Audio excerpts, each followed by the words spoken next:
Eto mga idol, panoorin natin si Kuya na pinakanta sa family reunion. Grabe, ang ganda ng poses mga idol. Talagang tatayo yung balahibo nyo dito. Kumanta pa siya ng Pasko. I think ito yata yung title. Dito sa video ni Shenami, panoorin natin mga idol. Let's go. Ayan na. Palakpak naman dyan. Palakpak naman. What? What the fuck? Naka-short lang si Kuya, oh. Parang hindi magagantahin talaga, no? Tignan mo, oh.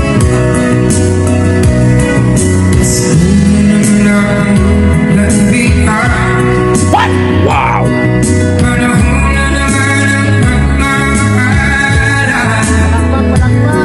Tumayo yung balahibo ko.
Sarap pa no, single mga idol.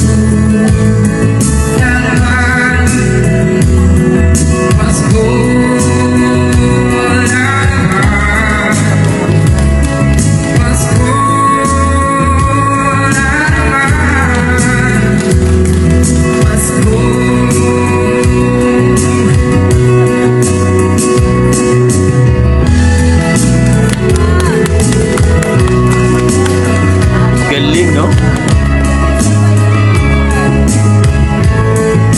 Ang ganyang boses mga ito, sigurado talagang mananalo kayo sa kantahan niya.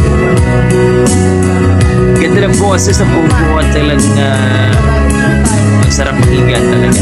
Grabe si Kuya.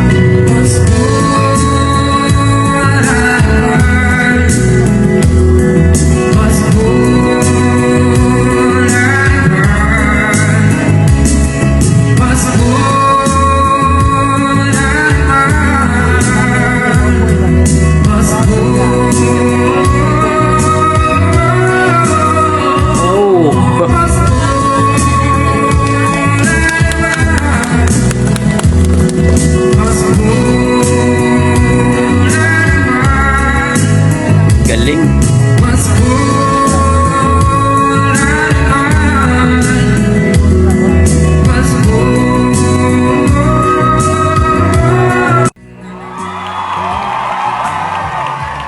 So yun po yung mga idol at grabe ang ganda ng boses ni Kuya mga idol. Pasko na naman. Ibang klase mga idol. Dito po sa video ni Shena May sa kanyang tawag dito mga idol sa kanyang Facebook page mga idol. Ang ganda ng boses ni Kuya mga idol. Hindi ko kilala itong si Kuya pero talagang mapapawaw ka talaga sa boses ni Kuya. Tumayo yung balahibo ko. Amazing.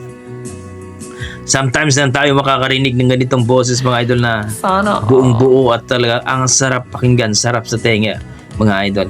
So kayo mga idol, ano masasabi niyo sa kanyang performance, sa kanyang rendition? Na-miss ba kayo? Na-appreciate niyo ba? At kung i-rate ko po ang kanyang performance mga idol, nasa 9 talaga. Grabe, ang ganda ng boses. Talagang mafe-feel mo talaga yung Pasko kapag kinantahan ka. Thank you so much idol nating Shena May. Paki-follow po ang Facebook page ni Shena May mga idol at grabe, ang galing ng taong ito. Okay, hanggang dito lang mga idol. Maraming salamat. Yan ang ating mga dugong Pinoy pagdating talaga sa kantahan.